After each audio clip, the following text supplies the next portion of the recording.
I want to ask this question because this is something that I personally recently struggled with, where I went after a design that was not just my logo. It was just something that was loosely related to my channel. And me and my mods went back and forth for a long time deciding if we should fit loco.tv or like loco somewhere in the design, because on one hand, like, you know, if you want people, if someone buys the shirt because they think it looks cool, then you want them to be like, oh, I got this from loco.tv apparently. Such a good question. And you know, but on the other hand, it's like it does kind of take away from the clean look of just like the design. So what, especially you're like Rockhart, like what is your perspective on doing something like this?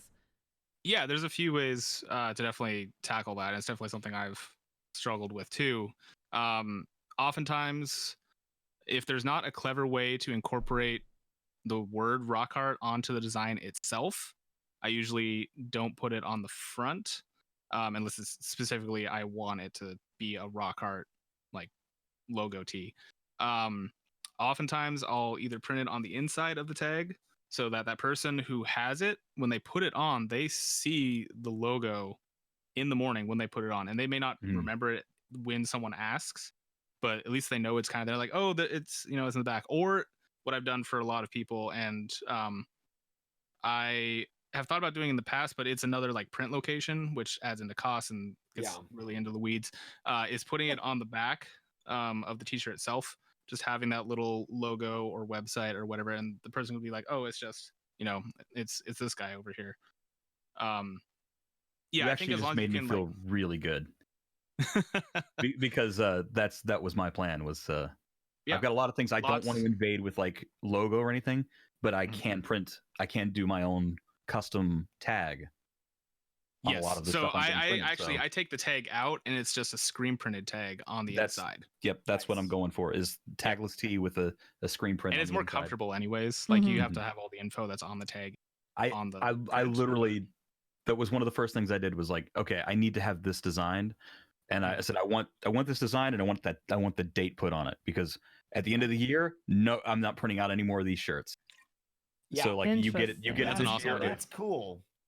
Ooh, I'm writing that one down too. So, yeah, unfortunately, I know at TBH, like I don't think that's an option. Like I think you can do something on the back, but it does cost extra, like to the point where the shirt would be it like, will with any place, really pricey, and then you couldn't really make money off of it either. There are a lot of fulfillment companies that's already wrapped up in the cost. Like they've like what you pay one flat rate regardless of like whether you get a lot of them will give you like front, back, and sleeves, but you're already paying that premium regardless. So So if you don't have the option to put on the back, you only have the option to put it on the front. Do you find a way to make it work no matter what? Or do you just say, you know what, some of these designs are like just for people who think they look cool, and if they remember the store, they remember the store? If it doesn't feel natural, that's the approach I would take. Yeah, if it doesn't look good, then agree. If it doesn't feel natural, don't do it. Consideration when I was a painter, I refused to sign the work on the front for the majority of my career for that exact reason. There were works where I could actually balance out the composition of the image with my signature, and that was the only time that I would actually put it on the front of the piece, because otherwise I felt like it was distracting from the actual design itself. And there's just as much branding that goes into artist recognition in the gallery world as there is with this kind of stuff.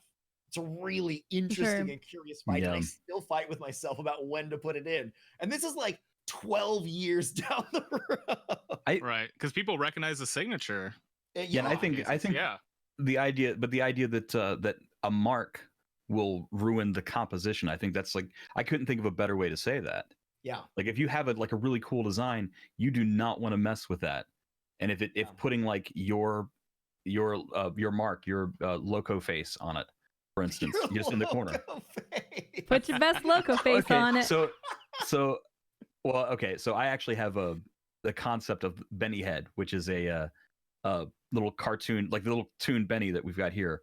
I have that as a separate asset, and that's like, okay, we've marked something, we mark it with the Benny Head, mark it with Benny Head.